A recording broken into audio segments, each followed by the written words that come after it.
let's talk about the news of the night. So I went to sleep around 9 o'clock last night. I was tired. Long week. Stuff started popping off after that on Twitter. I'm over here expecting the Niners to announce Trent Williams' extension before free agency because clearly they don't want to let him get to free agency. But instead, after I go to bed, so I go to bed around 9, wake up around 1, check my phone, and everyone's still awake and drunk, basically, like tweeting hashtag Kyle. And I'm trying so hard to figure out what are people talking about? What does this mean? I couldn't figure it out. Everyone was just having a good time. Like, I'll wake up in the morning and try to figure this out. Pieced it together. Let me see if this is my theory. So the Niners' number one priority has been re-signing Trent Williams all offseason.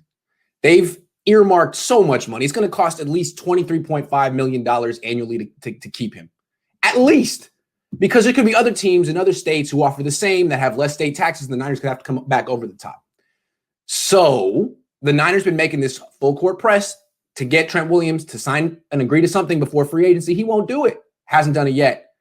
And so we get these cryptic tweets. One from Jed York saying he loves everyone in the Niners organization, loves Kyle Shanahan and John Lynch. What's all this emotion coming from? And John Lynch says, hey, Niner fans, do you guys like juice? So everyone's thinking, like, are Jed and John wasted? Are they drunk? Jed doesn't drink, from what I understand. So this emotion must have come from somewhere else. Very uncharacteristic. All of a sudden, Jed loves everyone and he's tweeting about it. That is weird. So I'm trying to guess that it seems to me the reason Juszczyk was on hold, Verrett was on hold, everyone was on hold was because of Trent Williams. Well, they're going to have to give him 23, 24, 25 million a year. They don't know. Now it's looking like, I'm guessing they're thinking, we're not going to sign him. He's going to hit free agency and some team might take him. We blew it. We traded a 3rd round pick for some guy that we tried to do the right thing. We tried to make him like us. We said we weren't going to franchise tag him, and then he leaves anyway. And it seems like they were really sad. Like they went through the 5 stages of grief and then hugged it out and then said they loved each other and then said, you know what? I'm tweeting that we love each other. And you know what? Forget Trent Williams. We're going to get Kyle Juszczyk. And they tweet that out. And the next morning, Juszczyk's agent tells Schefter, like, oh, that's great, man. But that's going to cost them. Like, they just started tweeting.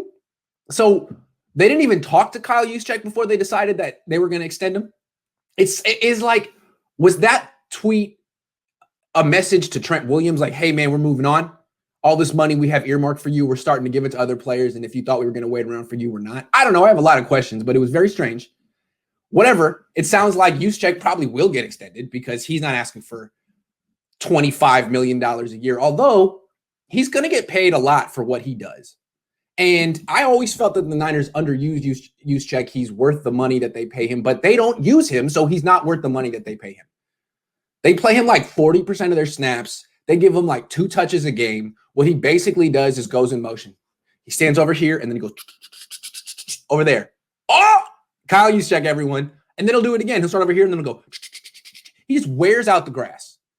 And his cleats, not his fault. But for how the Niners use him, how infrequently they put him on the freaking field, why is he number one priority in free agency? Juszczyk? Pay him $6 million a year to go in motion? I like Juszczyk, but they don't use him. So what? They don't Juszczyk him. That was terrible. So why do they, what's the point? Anyway, my conspiracy theory is they're moving on from the plan A was re-sign Trent Williams because they invested in him and there's no plan B to, cry a little bit, accept that he's gone, hug it out, and turn your attention to Kyle Juszczyk and try to figure out some type of smorgasbord, poo-poo platter plan B that involves a lot of lesser players that aren't Trent Williams. Hey, I'm cool with that. I don't really like re-signing Trent Williams. I think he's too expensive. What's the point? But I think that this was very hard for the 49ers, if that's where this is going, in fact. They're all in. Kyle loves him like a son, and Trent Williams kind of played him like, sorry. That's how I interpret this.